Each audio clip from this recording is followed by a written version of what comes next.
হচ্ছে মানে আমাদের একজন মায়ের, আমাদের একজন শহীদ ভাইয়ের মানে মায়ের এই আহাজারিকে সামনে রেখে আপনাদেরকে শুধু একটা কথাই বলি, মানে যখন এখনো আমরা একটু আগে দেখলাম একটা ছবি আমাদের একজন ভাইয়ের, এই খুনি হাসিনা যখন শুধু এই ক্ষমতায় টিকে থাকার জন্য আমার এমন হাজার ভাইকে খুন করতে বিন্দুমাত্র দ্বিধা করেনি। আমার এমন অনেক ভাই রয়েছে যাদের লাশ এখন পর্যন্ত খুনি হাসিনা হত্যার পরে কোথায় নিয়ে গিয়েছে এটা খুঁজে পাওয়া যায়নি। যেই ঘটনা আমরা ওই সাপলাতে দেখেছিলাম যে শত শত লাশ খুনি হাসিনা ফেলেছে, কিন্তু লাশগুলো পাওয়া যায়নি। আজকে আমার মা তার সন্তানের লাশের জন্য শেষবার একবার দেখার জন্য এখন সেই আহাজারি করছে। এই মাকে আমরা সে আমাদের জায়গা থেকে বাইতুল মোকাররমের সামনে সেদিন দেখেছি, প্রত্যেকটা জায়গায় এই মা এভাবে আহাজারি করে ছুটে বেরিয়েছেন।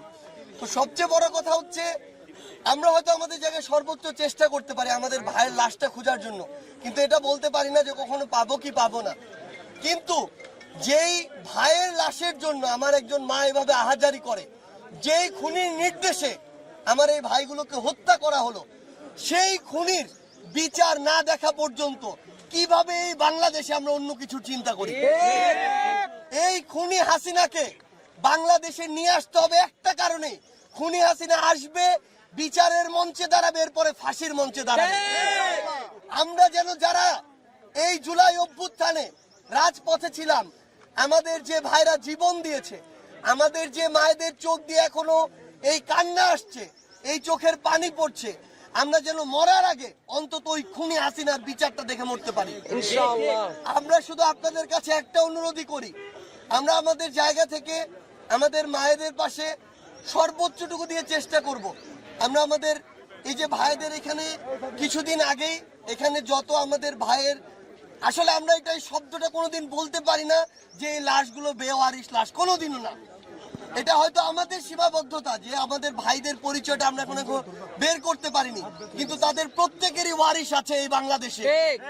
আমরা শুধু একটি কথাই বলতে চাই, আমাদের এই ভাইদের ডিএনএ যে স্যাম্পল এটা অলরেডি নেওয়া হয়েছে, এটার প্রসেসিং এর কিছুটা সময় লাগে, এটা হয়তো আমরা খুব দ্রুত সময়ের মধ্যেই পেয়ে যাব। কিন্তু এই স্যাম্পল আমরা পাই, আমাদের ভাইদের আমরা আইডেন্টিফাই করতে পারি, সেটা এক বিষয়।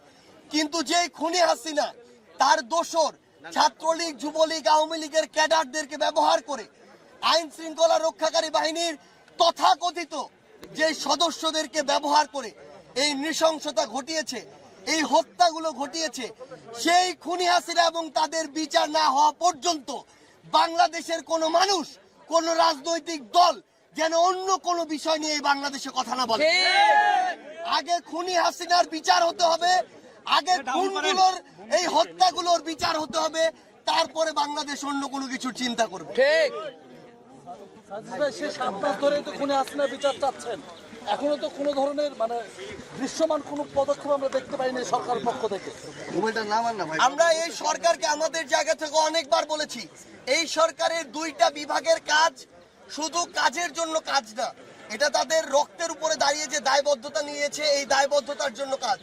আইন বিভাগ, বিচার বিভাগ, এখানে স্বরাষ্ট্র মন্ত্রণালয়, স্বরাষ্ট্র উপদেষ্টা এবং এখানে আইন ও বিচার বিভাগের মন্ত্রণালয়, এখানে যিনি উপদেষ্টা রয়েছেন, এই 2 জন উপদেষ্টা তারা যদি এই খুনি হাসিনার দৃশ্যমান বিচার এই অন্তর্বর্তীকালীন সরকারের সময়ে করে না যেতে পারেন, তাহলে এই সরকারের সবচেয়ে বড় দায়বদ্ধতা এবং সবচেয়ে বড় লেজিটিমেসি তারা হারাবেন এবং সারা জীবন এটা তাদেরকে এই দায় বহন করে যেতে হবে। কিন্তু আমরা স্পষ্ট করে একটা কথা বলি, দায় বহন করে যাওয়ার মধ্যে সব শেষ না।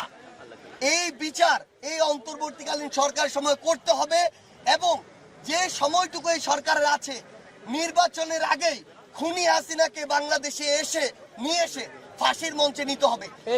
যতদিন না আমরা খুনি হাসিনাকে ওই ফাঁসির মঞ্চে না দেখছি, এই বাংলাদেশে কেউ যেন ভুল ক্রমেও ওই নির্বাচনের কথা না বলে।